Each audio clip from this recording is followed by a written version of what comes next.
everyone, this is MSRNDA 2007 here. In this episode of Radios in Depth, I'm going to be reviewing the Realistic 12-140.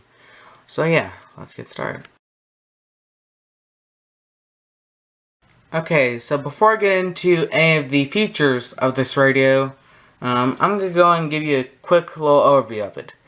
So, as you can see, this is a wood grain radio, well, simulated wood grain.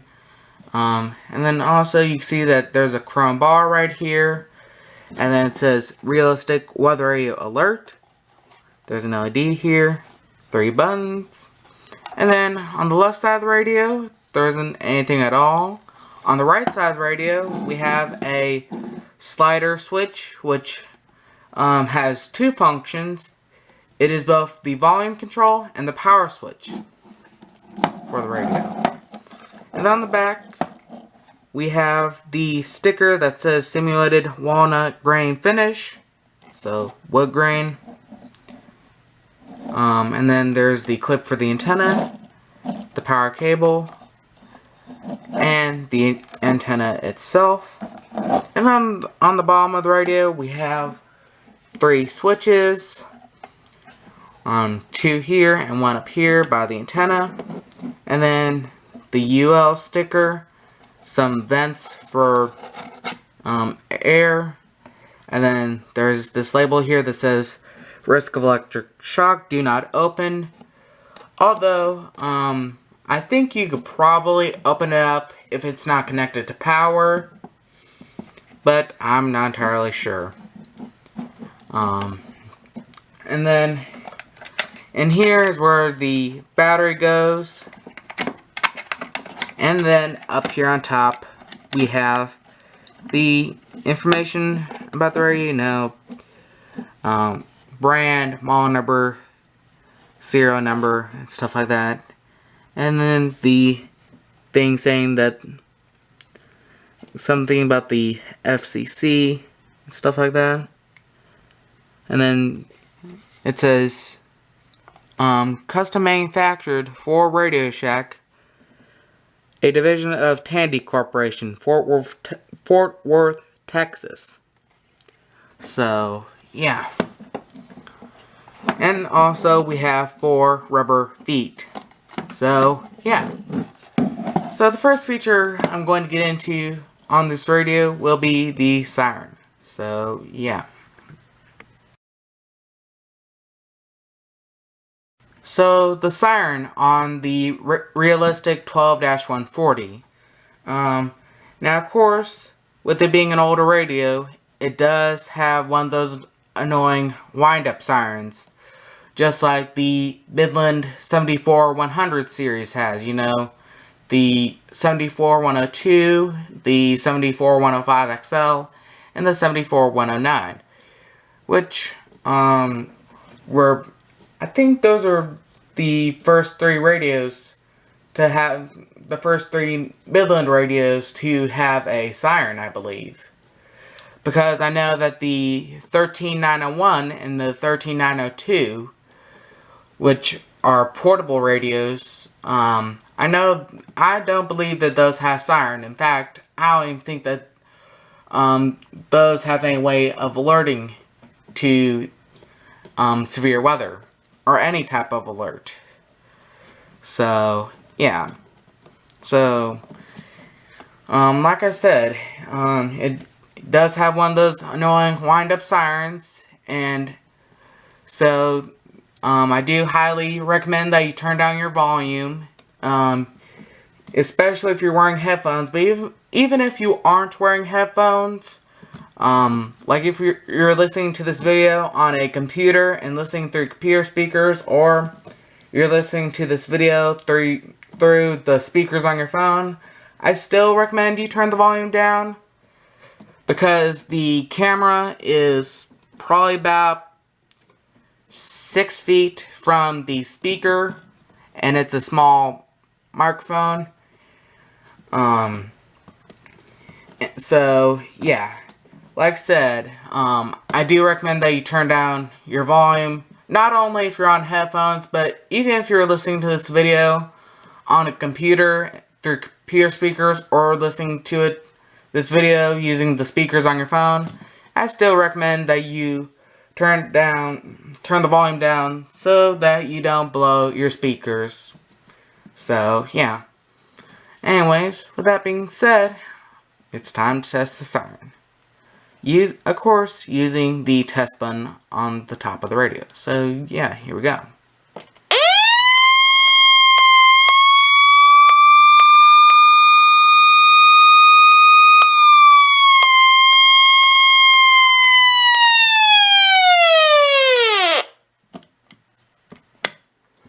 So, there we are.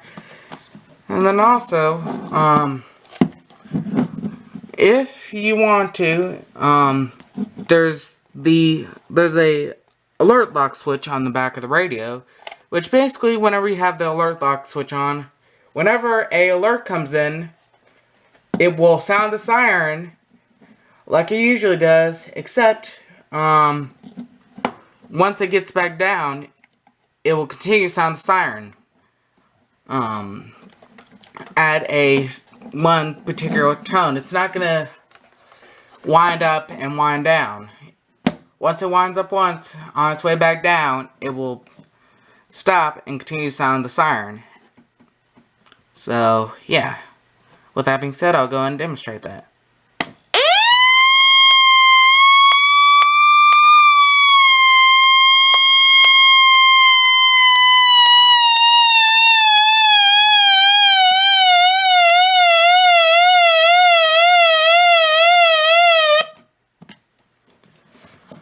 So, yeah, like I said, if you have the alert lock switch on, then it will sound the siren like normal, but on its way back down, it will stop at a certain point and continue to sound until the weather button is pressed. So, yeah. And then let me make sure the alert lock is turned off. So, and it is. So, yeah, the next feature I'm going to get into on this radio will be the antenna. So yeah, let's get into that. So, the antenna on the Realistic 12-140. This is a telescopic antenna, just like most antennas. It is telescopic, and it's actually pretty long. Although, granted, back when this was manufactured, the radio transmitters weren't that powerful. So, yeah. This antenna has 1, 2, 3, 4, 5, 6, 7, 8, 9. This does have 9, I don't know, what do you call them? 9 links. Well, typically 8, considering this is always out. So, 8 links that you can pull up.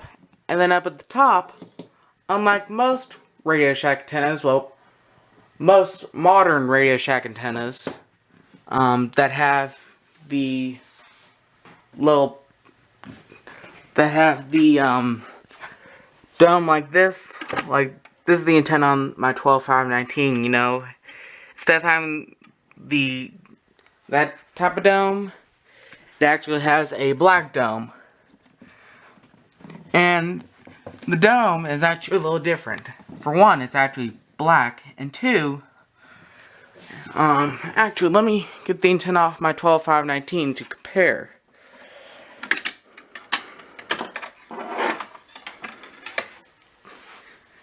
Luckily, the antenna on my 12-519 is able to be removed.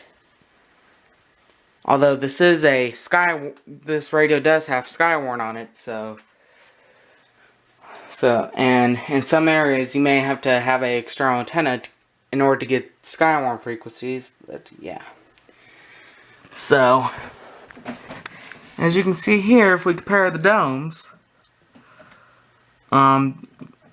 this one's actually a little longer.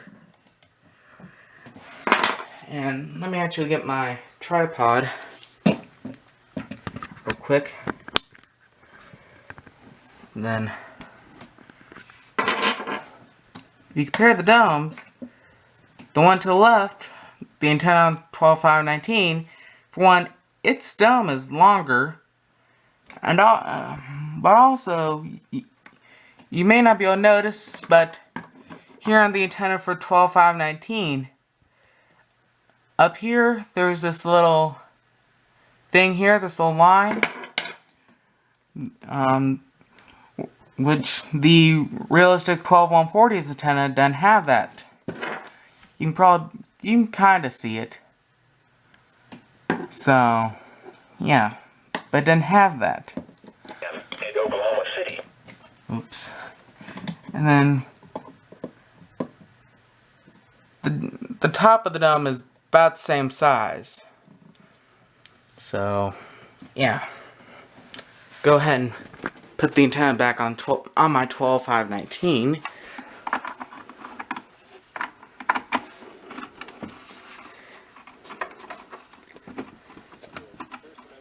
Oops. There we are. Then let me reposition the antenna real quick so it doesn't flash signal loss. Because for some reason fail. Sorry about that. That's an epic fail. Alrighty. So this needs to go this way. There's a certain way you have to insert the antenna. Then let me readjust it so it doesn't say signal loss. Although I don't think I have signal reminder on. And I'm gonna need the tripod again. So, yeah. And actually I didn't compare the antenna as far as how tall they are. But, I'm pretty sure they're probably about the same length. So, yeah. Anyways, so the next feature I'm going to get into now will be the reception. So, yeah. Here we go for that. So, the reception on the realistic 12-140.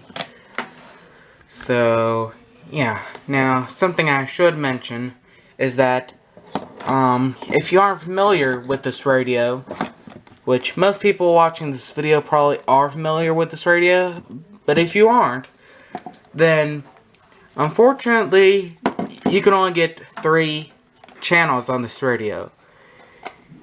You can get channel 1, 162.400, channel 4, 162.475, and channel 7, which is 162.550.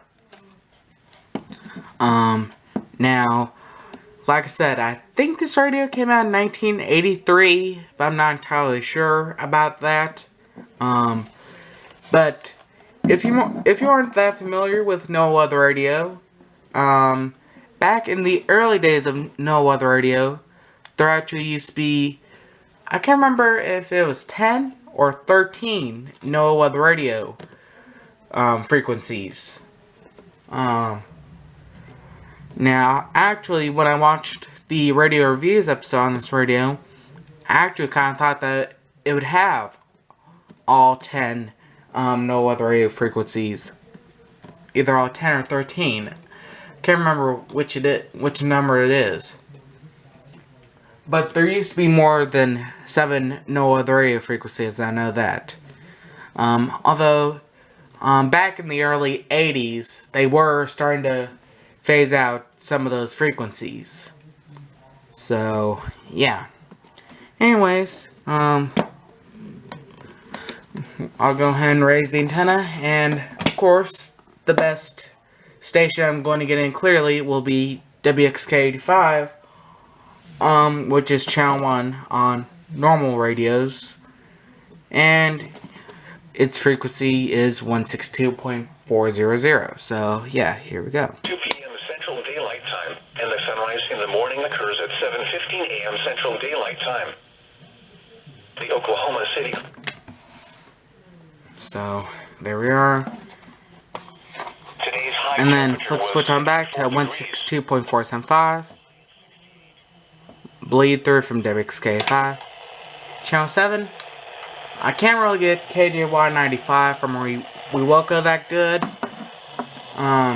One, because this radio is old, and two, I do have a bunch of electronics around. You know, my computer speakers, my computer monitor, my camera, and stuff like that, which can cause some interference. So, yeah. And also, something I should have mentioned this in the antenna part, but I forgot. And there's actually two different antennas. You can either use the telescopic antenna, or the rod as they call it, or you can actually use the power cable as an antenna.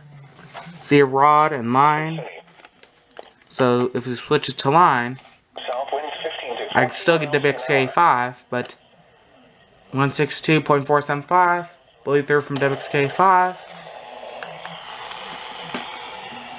and I still can't really get KJY95. So, yeah. So, yeah. So, that's it for the reception on the Realistic 12-140.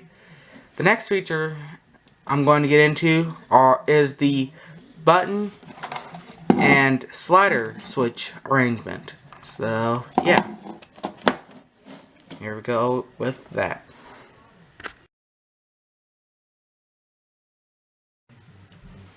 So, the button and slider switch arrangement on the Realistic 12-140. So, as you can see here, there are 3 buttons on the top of the radio. There's the test button for testing the siren. There's the weather button to listen to the broadcast. And then there's the alert button, which the only thing that it does is it turns off the broadcast. So, unlike most radios, like the WR300 and the, you know, the WR120 and stuff, where you press the weather button, turn on the broadcast, and press it again, turn it off. Well, with this radio, when you press the weather button, it only turns on the broadcast. See? You have to press the alert button, turn off the broadcast. And then, like I said, the test button tests the siren. And on the side, we have, on the right side of the radio, we have the volume control / power switch. So when you turn all the way down and you hear a click like that, then and the LED is not illuminated, then that means that you have turned off the radio. But turn the switch on and the LED is displayed. That means the radio has power. And then you turn the broadcast and adjust the volume of the broadcast to whatever you want it to be. Now, of course, you can't adjust the volume of the siren on this. And on the bottom of the radio, we have the alert lock switch. That's the switch that you turn on to have the siren continue to sound. We'll basically have it in tone mode. Where, although unlike tone mode, when you have alert lock on, it'll continue to sound siren until the wear button is pressed. With tone mode, unlike the WR120 and the WR300 and stuff, those radios, when you have them on tone mode, it'll sound siren for 5 minutes. But with alert lock, it'll continue to sound siren until either you press the weather button, you turn off the radio, or if you don't have a battery in it, if the power goes out, then I guess it'll turn off the siren. And then the channel switch for selecting channel. And then the switch for selecting between using the power cable as antenna or the actual antenna. So, yeah. Anyways, the next feature I'm going to review is, well, there isn't really any other feature to review, well, except the speaker. So yeah, anyways, next thing I'm going to show will be the speaker. So, yeah. So, the speaker on the Realistic 12-140. Now it may look like this has a very big speaker. It doesn't. You can probably kind of see, but you can probably see, but that's the speaker right there, right here. That oval shape you see, kind of an oval. Not really an oval, it's a kind of a weird circle. But that's how big the speaker is. That's probably 2 inches across. I mean, literally, this is like an inch long, I think. And then, so, 1.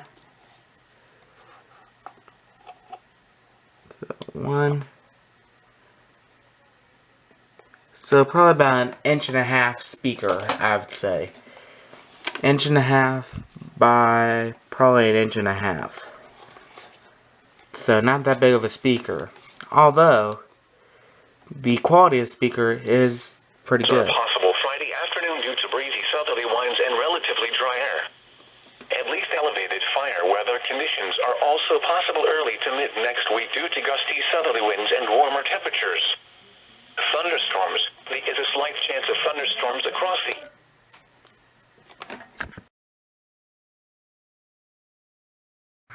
So the ways of powering the Realistic 12-140. Now, of course, the primary way of powering this radio is via the power cord, which the power cord is actually pretty long.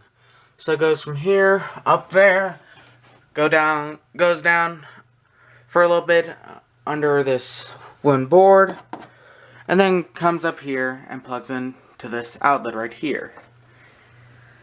So, yeah, that's kind of nice. And then the second way of powering this radio is via the battery. Now, like most older radios, this radio does take a 9-volt battery.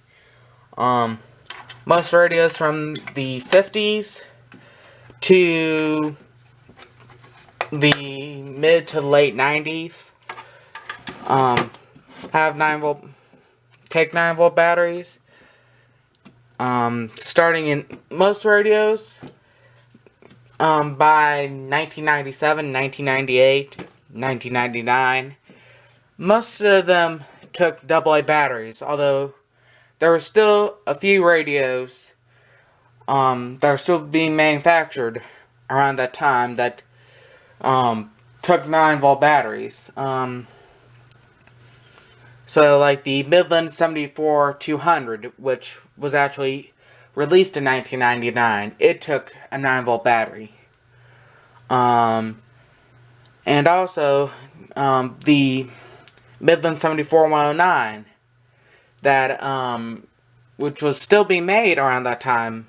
I have the box for a 74-109. I don't actually own a 74-109, but I have the box for one. And there's a piece of documentation there that is copyright 1998. So, yeah. Which the 74-109, well, really the 74-102, is basically the Midland version of this radio. In fact, the 74-102 basically looks like this radio, except it's gray. Doesn't have as big of a speaker grill. And it has a tornado, and it has 4 things right here, and it says Midland on top. But it has, I believe it has the same button arrangement. So, yeah. And also I forgot to show you the battery compartment in detail. Oops, I don't want to bend the antenna, so...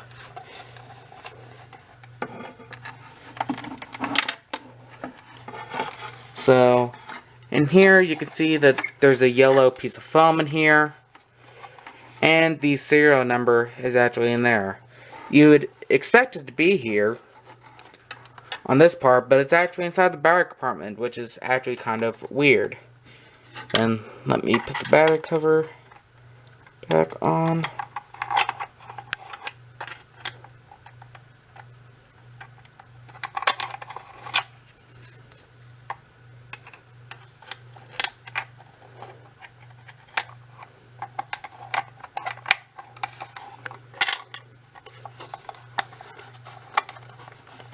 I don't know why this battery cover don't go back on.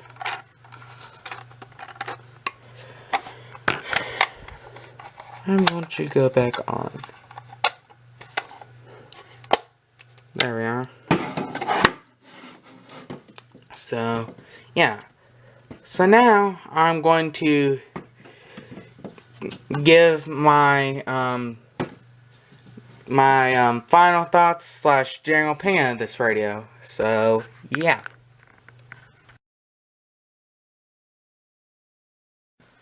So, my final thoughts / general opinion on this radio. Overall, this is a pretty nice little radio. It is wood grain, which looks kind of nice. Although it actually kind of looks like an answering machine. It does kind of look like the answering machines that one of the answering machines that Radio Shack had at the time. In fact, if it really wanted to, it could be an answering machine. Because if they really wanted to, and if someone really wanted to, someone could put a little tiny piezo speaker in there, down in these vents, and they could possibly put a tape deck in here, and possibly make an answering machine out of it. So, yeah. Not that someone wanted to do that, but, yeah.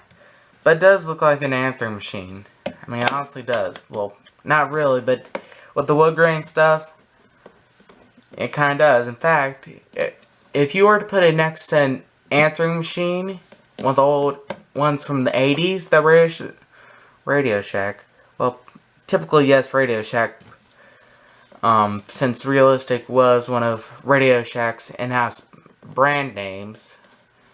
But if you were to put this next to one of the answering machines at that time, and someone didn't know that you had it, then they would think that it's like a extension to...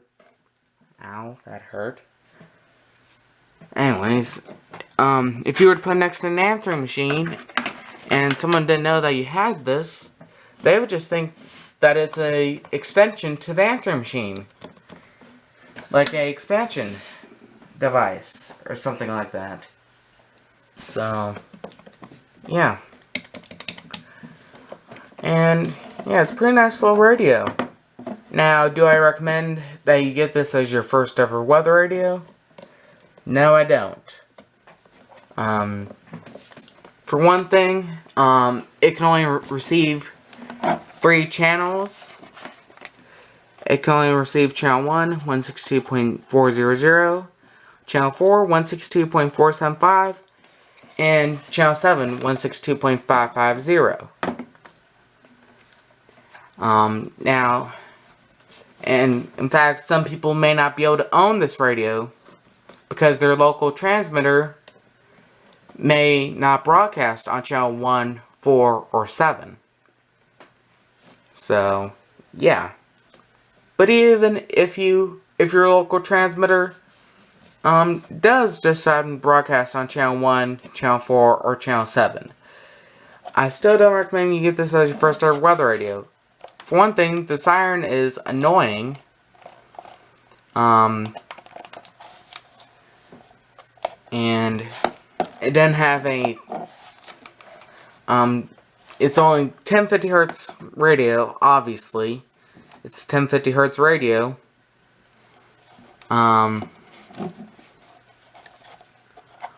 Also, it can be kind of confusing on how you turn off the broadcast. Because it's not like radios like the WR300 where you press the weather button, turn on the broadcast, and press the weather button to turn the broadcast off again. Well, with this radio, you only use the weather button to turn on the broadcast. See? See? Try to use the weather button to turn off the broadcast, you can't. In fact, you can't use the test button. You have to press alert. Or, of course, you can turn off the radio.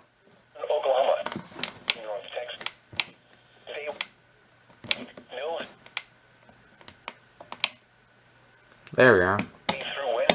So, yeah. Another thing that could be kind of a problem, and another reason why I don't recommend you get this as your first ever weather radio, is the possibility of scratching it. If you have, pets, like cats or something,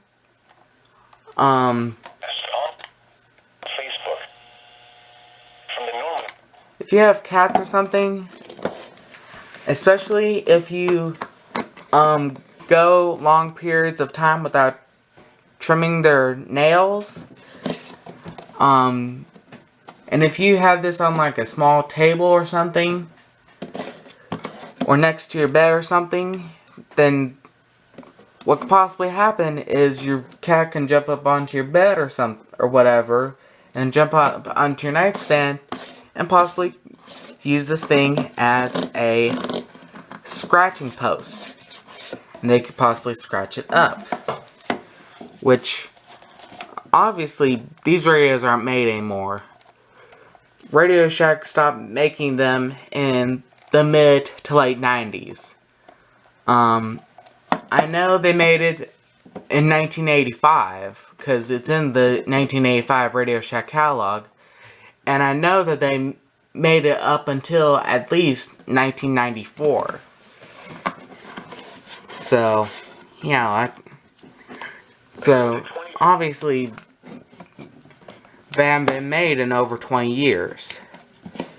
Although they aren't that rare, in fact they're very common. You can find lots of them on eBay, but still,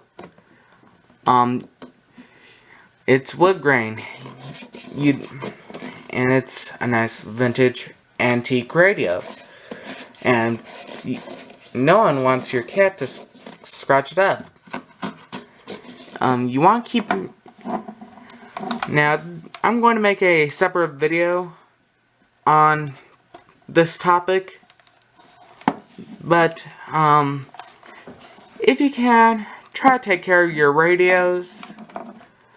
Even if they come used or scratched up or something, even if the faceplate comes up, even if you get a radio, like say you get a WR300 off of eBay and the faceplate is all scratched up, try to take care of it the best you can.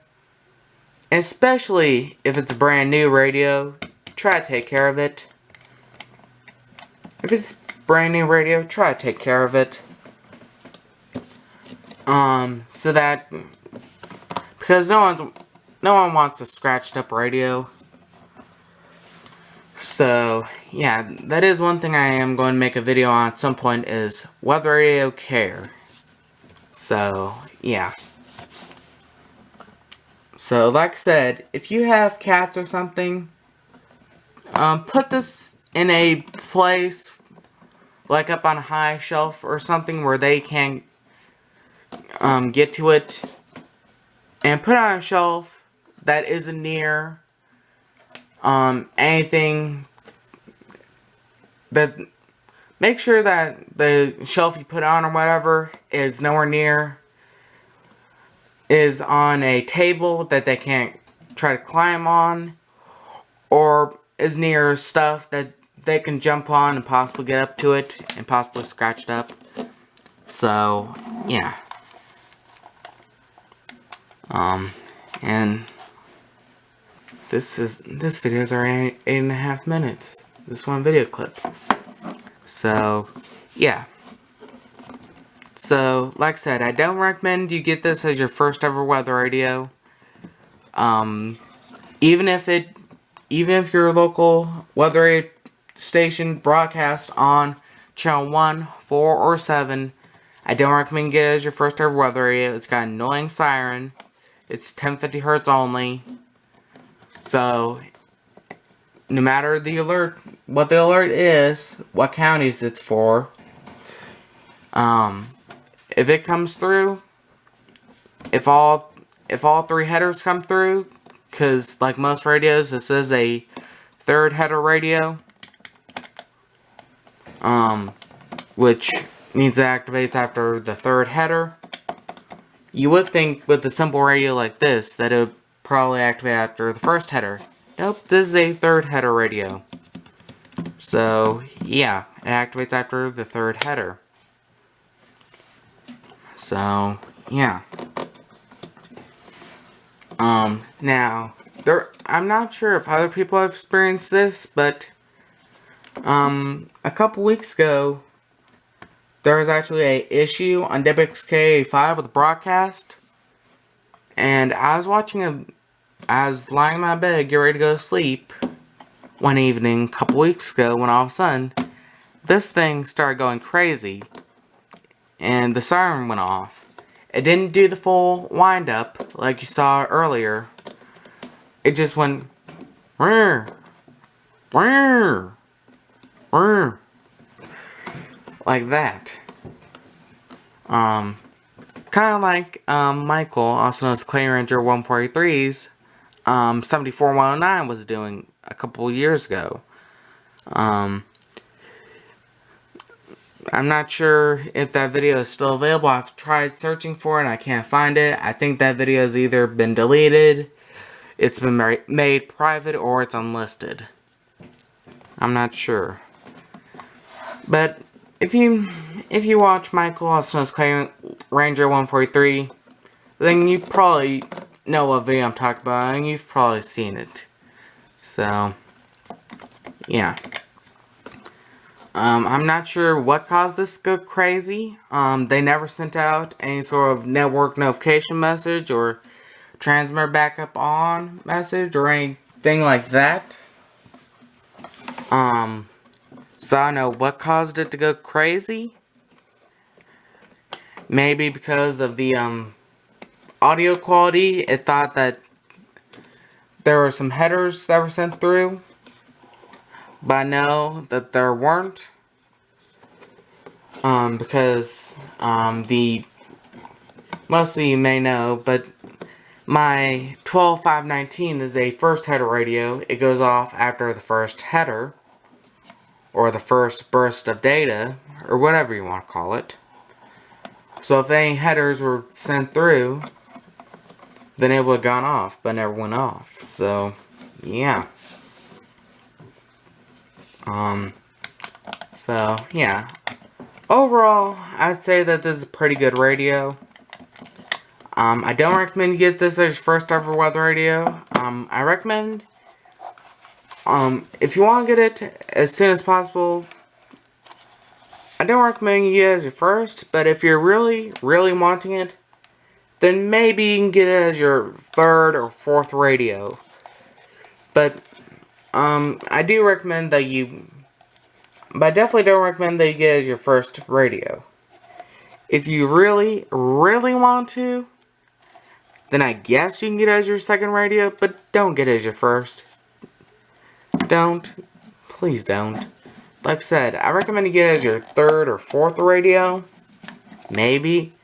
Preferably, I recommend you get it as your 6th or 7th radio. But getting it as your 3rd or 4th radio, I guess, is acceptable too. Is acceptable, but and if you're that desperate and if you find one for like $9.99 and free shipping on eBay or something you really want, I guess you can get it as your 2nd radio, but definitely don't get it as your 1st. But I mean, we do live in the U.S., I mean, I do live in the United States, and most people watching this video probably also live here in the USA, so, and freedom of speech is the thing, so I guess, and people have the right to do whatever they want to do, so if you want to get as your first radio, I guess you can, but I highly recommend that you don't. So, yeah. Anyways, thanks so much for watching, and have a nice day.